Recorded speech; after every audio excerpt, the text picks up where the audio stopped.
क्या नाम है सर आपका? मैं सूबेदार मेजर ऋषि दीक्षित हूँ, लखनऊ से। हाँ सर, जिस तरीके से आज 34 दिन हो गए आंदोलन के चलते हुए पूर्व सैनिक दिल्ली की राजधानी है जो उस पर सड़कों पर बैठे हुए हैं, तो किस नज़र से देखते हैं आप इसको? देखिए, आपने बहुत सही बात करी है। जिस देश का सैनिक अपने लिए जबकि वो दूसरे के लिए अपनी जान देता है, अपने देश की रक्षा के लिए अपनी जान देता है, अगर उसको यहाँ पे आके बैठना पड़ा है तो बड़ा दुर्भाग्यपूर्ण। शायद ऐसा कोई उदाहरण विश्व के किसी देश में नहीं होगा कि सैनिक रोड पे बैठा हुआ, पूर्व सैनिक रोड पे बैठा हुआ। तो क्या है, मतलब सरकार की क्या मंशा है जो आपकी मांगे सुनने को तैयार नहीं है? क्या बात है, क्या नहीं? सरकार कुछ बात करने को तैयार नहीं है?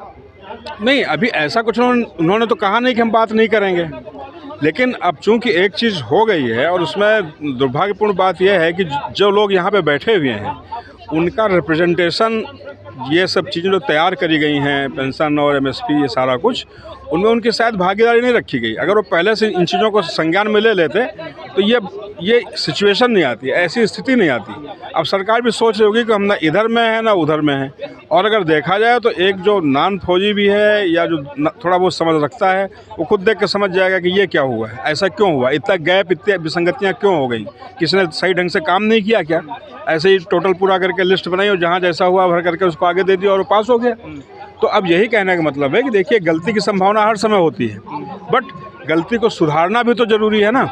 और ये चूंकि एक स्टेज से पार होके, चूंकि गवर्नमेंट का निर्णय था, गवर्नमेंट ने लागू किया और गवर्नमेंट के पास ही सारा कुछ इसका वो है, तो अब उन्हीं को इसमें इन्वॉल्व होके इसको दुरुस्त करना पड़ेगा और दुरुस्त करवाएंगे हम। तो बेसिकली क्या मांगे हैं आपकी जो है? बेसिकली विसंगतियों का केस है, ये विसंगतियों का केस है। पेंशन में विसंगतियां हैं कि एक क्लास जो है वो 20,000 रुपये उसकी हाइक हो रही है, एग्जाम्पल के लिए बता रहा हूँ, एक मात्र 400 रुपये मिल रहा है। कहाँ का न्याय है ये? एक कोई ना कोई सिस्टम तो फॉलो होना चाहिए, या हमें बता दें कि इस वजह से मैंने ऐसा किया है, इनको 400 ज़्यादा नहीं दे सकते तो इस वजह से इनको 20,000 दिया, तो क्यों दिया? 20,000 किसको दे रहे हो? किसको तो मान लीजिए ऑफिसर्स क्लास में ये चीज़ें हुई हैं, फॉर एग्जाम्पल, ठीक है, अब वो चीज़ें बढ़ा ली गई। अब चूँकि अगर हमें कोई किसी आयोग का अध्यक्ष बना दिया गया और उसमें एक जिम्मेदारी दी गई कि हम सबके लिए देखें, सबके लिए काम करें, तो हम सबको न देख करके हम खाली अपना ही देख के भर के दे दें और रिपोर्ट चली जाए साइन होकर के, उसको पावर दी गई है, ठीक है ना? तो गलत है ना। और जो लोग छूट गए, जिनके लिए आप बैठाए गए थे, और जो 97% जिनकी संख्या है, तो कहने का मतलब है कि उनके हितों का बहुत ज़्यादा नुकसान किया गया है। आपका कहने का मतलब आपके साथ भेदभाव हुआ है? बिल्कुल भेदभाव, थोड़ा बहुत होता तो शायद ऐसा नहीं होता, बहुत ज़्यादा का गैप हो गया है। किस तरीके का भेदभाव और किसने क्या है वो भेदभाव आपके साथ? भेदभाव चूँकि गवर्नमेंट ही को पावर है सारा कुछ करने की, वही आयोग नियुक्त करती है, वही एक वन मैन कमीशन रिपोर्ट करती है, मतलब डिटेल करती है, और वही लोग रिपोर्टर देते हैं। तो अगर वो विसंगतियाँ आई हैं, सपोज कर लो एक किसी आयोग को बैठाया, उसने रिपोर्ट दे दी, तो कहने का मतलब उसका प्लस माइनस आप तराजू में देखेंगे तो सही कि कहाँ पे 3% है, कहाँ पे 97% है, और किनके साथ क्या है। एक नज़र उस पर रिव्यू की डालनी चाहिए कि नहीं लागू करने से पहले, या फिर इन प्रतिनिधियों को जिनके लिए चीज़ लागू है उनको क्यों नहीं उसमें शामिल किया गया। और अगर आप गलत हो गया है तो दोबारा से रिव्यू कर लीजिए उसको, कौन सी बड़ी बात, सिंपल चीज़ है। गवर्नमेंट बहुत सक्षम है, देश के करोड़ों नागरिकों को 4-5 साल से भोजन पानी सारा मिल रहा है, ठीक है, कहीं कोई नहीं, सब्सिडी दुनिया भर की दी जा रही है, विदेशों की मदद की बात आती है तो दिल खोल के दे दिया जाता है। यहाँ तो जायज़ मांग है, किसी के जीविका का और किसी के जो है सर्वाइवल का ये मुद्दा है। और दूसरी चीज़ क्या है कि विसंगति है, असमानता है, तो असमानता तो नहीं होनी चाहिए ना। गोली भेदभाव नहीं करती, गोली जो आती है सिपाही को भी आती है, वही जनरल को भी आती है, ठीक है ना। तो कहने का मतलब कि हर क्लास में, हर लेवल पे खाली विसंगतियाँ ही नज़र में आए, ऐसा ठीक नहीं होता कभी भी, तो उनको सुधारा जाए। आपके आंदोलन में आपके साथ अधिकारी हैं, जो उच्च अधिकारी होते हैं, वो नज़र क्यों नहीं आ रहे हैं? क्योंकि वो प्रभावित नहीं है, वो प्रभावित नहीं है, वो तो उनका तो पूरा क्या बोलते हैं, कहावत होती है ना कि सर मतलब घी शक्कर गुड़ सारा कुछ मिला होगा हाँ, उनको क्या लेना देना है। वो तो इतना शेयर दिया गया, उसमें से 3/4 लेके बैठ गए वो, उनको क्या लेना, उनको क्या सर्दी गर्मी है। बात तो उसकी है जिसका घर और चूल्हा कैसे चल रहा है, बच्चे कैसे पढ़ रहे हैं, माँ बीमार है तो इलाज कैसे होगा, कैसे अपने को जो है इतनी सेवा करने के बाद में अपने को सर्वाइव कैसे करेगा समाज में, एक इज्जतदार जीवन कैसे जिएगा, वहाँ की लड़ाई हो गई। अब तो मान सम्मान की बात हो गई है, अपमान किया गया। अगर किसी को आप जो है अगर भाई साहब को आप इतना गुड़ देना चाहते हैं, आप इतनी ढेली देंगे तो वो लेंगे वो, लेकिन वो क्या वो सोचेंगे ये अपमान है। एक रिस्पेक्ट जो है, एक रिस्पेक्टेबल तरीके से, अनुपातिक तरीके से हर चीज़ का जवाब होना चाहिए। कोई काम करते हैं उसका जवाब होना चाहिए कि अगर हमने इतना लिया है तो इस वजह से लिया है, आपको इतना दिया है तो इस वजह से दिया है, तो उस चीज़ को क्लैरिफाई करें ना। वो जब हम और आप बराबर हैं, मानव अंग मानव सेहत शरीर बराबर है और गोली भी बराबर है, बारूद भी बराबर है। अगर लगेगी कि आपके कान में तो आपका भी कान कटेगा, दूसरे का भी कटेगा। तो एक को कुछ और दे दिया जाए और एक को कुछ 100 दे दी जाए, एक को लाखों दे दिए जाए, तो बस ये एक इशारा कर रहा हूँ। इस तरह की विसंगतियाँ हैं जो नहीं होनी चाहिए। ठीक है, एक मान सम्मान होना चाहिए कि चलो। कहने का मतलब है आप में, सैनिकों में और अधिकारियों में भेदभाव है, किसी को ज़्यादा है तो किसी के लिए कम है। नहीं, कम ही कम है। हाँ, उनको ही ज़्यादा हो गया सारा। आपके लिए कम ही है। हाँ, ये कम ही कम है, कम ही कम कहें उसको, और कितना कम कहें इसकी कोई सीमा नहीं है। अब सर क्या लगता है, सरकार की क्या मंशा लगती है जिस तरीके से आपकी मांगे मानने को तैयार नहीं है? नहीं, अभी हमें नहीं कह सकते तैयार नहीं है। अब जब तक वो मानेगी नहीं तब तक हमारा संघर्ष और हम आवाज़ पहुंचाने की कोशिश करते रहेंगे। ऐसा है नहीं कि उसको मालूम नहीं है, क्योंकि सरकार का थोड़ी सी कोई घटना होती, छोटी सी छिटपुट घटना होती, उसकी LIU, उसकी इंटेलिजेंस, उसकी IB सब उसको रिपोर्ट है। तो ये तो कोई कहे कि नहीं मालूम नहीं है किस्सा, इससे हम सहमत नहीं हैं। सब कुछ मालूम है, किसका इंतज़ार कर रहे हैं, कौन सरकार को रोक रहा है इस मतलब हम लोगों की समस्याओं को सुनने के लिए, निराकरण करने के लिए, ये तो वही बता पाएंगे। लेकिन एक समय ऐसा ज़रूर आएगा कि सरकार को हमारी बात सुननी पड़ेगी, क्योंकि अन्यायपूर्ण चीज़ है। कोर्ट को भी ये चीज़ सुननी पड़ेगी कि जो आगे लोग बोलते हैं, कुछ लोग जाके रिप्रेजेंट कर देते हैं और वो अपना आदेश पारित करते हैं, उनको भी ये चीज़ समझने की ज़रूरत पड़ेगी कि कहाँ पे हम, अगर हम गलत हैं तो आप बताइए हम गलत हैं, ये तो बताएं कम से कम। आप बात सुने ना सुने, कहते हैं यार आप इस वजह से तर्क दे दीजिए आप, और हम तर्क दे रहे हैं कि हमारे साथ अन्याय हुआ है। तो कहने का मतलब है देश सबका है, अधिकार सबके समान है, किसी को आप ऊंचा नीचा नहीं रख सकते हैं। एक व्यवस्था के तहत, एक लेवल के तहत, हर लेवल के मान सम्मान के साथ में और ज़रूरत के मुताबिक उसकी ज़रूरतों को पूरा करने का काम सरकार का है। ये कोई मेहरबानी नहीं है अगर पेंशन हमें मिल रही है, ये कोई मेहरबानी नहीं है अगर ये हमारे ही उसका सब्सक्रिप्शन है। अगर हम पेंशन का, हमारा बॉन्ड पहले का नहीं होता तो हमारी तनख्वाहें बड़ी होती, हमें ज़्यादा तनख्वाह मिल रही होती है, हम उसका बंदोबस्त करते हैं। अब चूंकि वो बॉन्ड में पहले से हम पेंशन देंगे तो उसी से कटौती करके चीज़ें करेंगे। गवर्नमेंट अपने घर से नहीं, गवर्नमेंट क्या है, हम सब गवर्नमेंट हैं। हमारे सर्विस क्लास, हमारे किसान, हमारे व्यापारी सब टैक्स देते हैं, उसी टैक्स से देश चलता है। और उसी में से आप सालों साल किसी को खिलाए पिलाए जा रहे हैं बिना किसी काम के। आधे लोगों का राशन कार्ड का ले लिया जाता है, आधे का बेच दिया, सबको मालूम है, जग जाहिर है। तो ऐसा क्या है कि हम लोग की जायज़ मांगों के लिए जो ये नाइंसाफ़ी की गई है, गवर्नमेंट को इसको ध्यान देना चाहिए। और हमें नहीं मालूम किसने किया, क्यों किया है, ये तो वही बता पाएंगे, गवर्नमेंट ही बता पाएगी। लेकिन कुछ भी हो, जिनका हुआ आगे अच्छा हुआ, जो हो गया उससे भी हमें कोई आपत्ति नहीं है।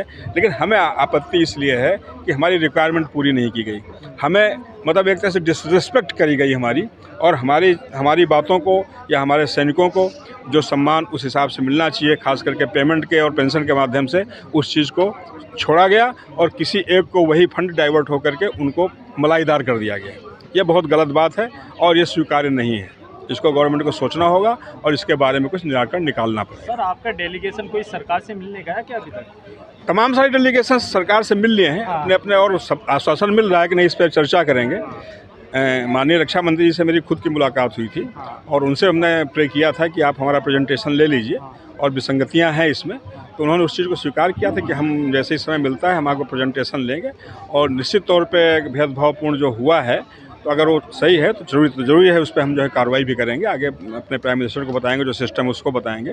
तो ऐसा चल रहा है अभी। अब कितना समय लगता है उसके बारे में तो टाइम पहले आपके रक्षा मंत्री जी से मुलाकात हुई? हमारी 21 तारीख को, भी लेटेस्ट 21 मार्च को हुई है।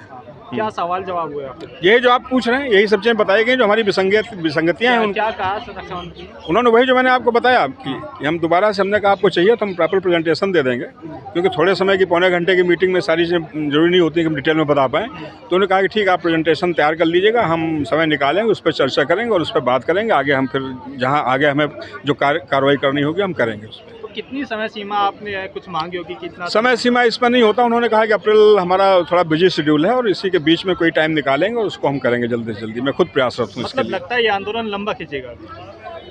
अगर समझदारी आ जाए, भगवान उनको सद्बुद्धि दे दें, तो कहो अभी का अभी ये चीज़ समझ, कोई बड़ी रॉकेट साइंस नहीं है इसमें मोटी मोटी चीज़ें हैं, समझ में आ रही चीज़ें हैं। ऐसा नहीं कि वो बड़ी पढ़ाई करनी पड़ेगी, एक आयोग बनाना पड़ेगा। कहने का मतलब है बहुत सिंपल चीज़ें हैं। हम हर आम आदमी समझ रहा है। तो गवर्नमेंट इतनी इंटेलिजेंट है, प्राइम मिनिस्टर साहब हमारे जो है खुद देश के अपना विश्वगुरु बना रहे हैं हमारे भारत को। लेकिन एक उदाहरण ये भी पेश हो गया है विश्व के अंदर कि शायद किसी देश की सेना सड़क पे कभी नहीं होगी रिटायरमेंट के बाद में, जो भारत में हो गया है। ये दुर्भाग्यपूर्ण है। तो जिस तरीके से आपकी मुलाकात हुई रक्षा मंत्री जी से, क्या लगता है आपकी मांगे मानी जाएंगी या नहीं मानी जाएंगी? उम्मीद तो है, कोशिश जारी है और हमारी कोशिश जारी रहेगी। हम प्रयास करते रहेंगे, हम पीछे नहीं हटेंगे। आंदोलन की क्या रणनीति आगे की आपकी? रणनीति के बस जो तरीका है संवैधानिक तरीके से, उसी तरीके से हमारा चलेगा। अभी यहाँ के बाद में हम 3 तारीख को डिस्ट्रिक्ट हेडक्वार्टर्स में ऑल ओवर इंडिया में डिस्ट्रिक्ट हेडक्वार्टर में डीएम से मिल करके और वहाँ पे रैलियाँ निकाल करके हम ज्ञापन देने जा रहे हैं प्रधानमंत्री को, प्रेसिडेंट को, रक्षा मंत्री को। वो भी एक तरीका चल रहा है। जितने भी संभावित तरीके हैं संविधान के अंतर्गत, उन सारे ऑप्शंस को हम लोग यूज़ करेंगे। हमें तो शर्म आ रही है, लेकिन जो ये करवा रहे हैं अगर उनको शर्म नहीं आ रही है तो हम ये करते रहेंगे। हमें तो शर्म आ रही है कि हम बैठे हैं यहाँ पर। लेकिन हम डिसिप्लिन जी हाँ। क्या कहना चाह रहे जो हमारे कैप्टन साहब बोल रहे हैं वो बिल्कुल सारी पॉइंट की बातें हैं। लेकिन हमें जो इस जंतर मंतर पर आए हुए हमारे सीनियर ऑफिसर साहब लोग, जेसीओ साहब हैं बैठे हुए हैं, उनका और जो आए ये गांव से, हर स्टेट से, हर डिस्ट्रिक्ट से आए हुए हैं, जो अपने एक्समैन बैठे हुए हैं इतने दिन से, 1 महीने से, आज 3 दिन हो चुके हैं साहब आए हैं बाहर से। और हमारे को पूरी उम्मीद है कि जो साहब ने बताया, जो मिले हैं डिफेंस मंत्री से, उनकी नॉलेज में है। जल्दी इसके बारे में वो सोच विचार करेंगे। किसी शेड्यूल का कहीं बिजी हुए हैं।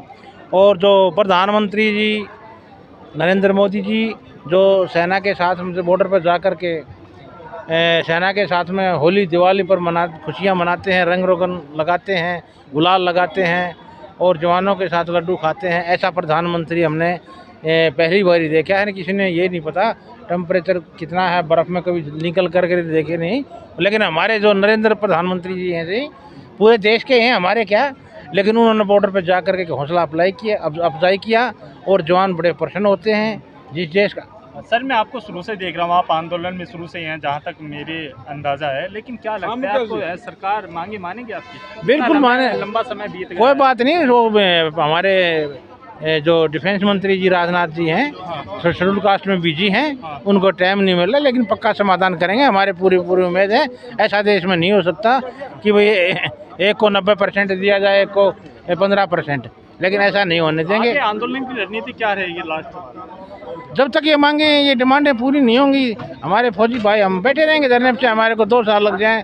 अभी होली मना ली, अभी दिवाली भी आ सकती है, दशहरा भी आ सकता है, ठीक है, आगे की भी होली आ सकती है, 1 साल से भी। जैसे जंतर प्लानिंग करके आप आए हैं? हाँ बिल्कुल, हम चाहे यहीं पे कुछ भी हो जाए, लेकिन जो बैठ के जो मोर्चा संभाले हुए हैं वो पाकिस्तान, वो दुश्मन के खिलाफ होता है। लेकिन ये अपना देश है, हम अपनी जगह पे बैठे हैं, कोई हमें गलत नहीं बोल रहे। डिसिप्लिन के आदमी, किसी चीज़ को तोड़ नहीं, हम शांतिपूर्वक बैठे हैं। प्रधानमंत्री जी या इसके डिफेंस मंत्री जी का इंतजार करें, आएंगे, चाय पियेंगे हमारे साथ में और मनोबल ऊँचा करके जाएंगे। पक्का ही चाय पियेंगे वो आपके साथ? हाँ, पक्का विश्वास है।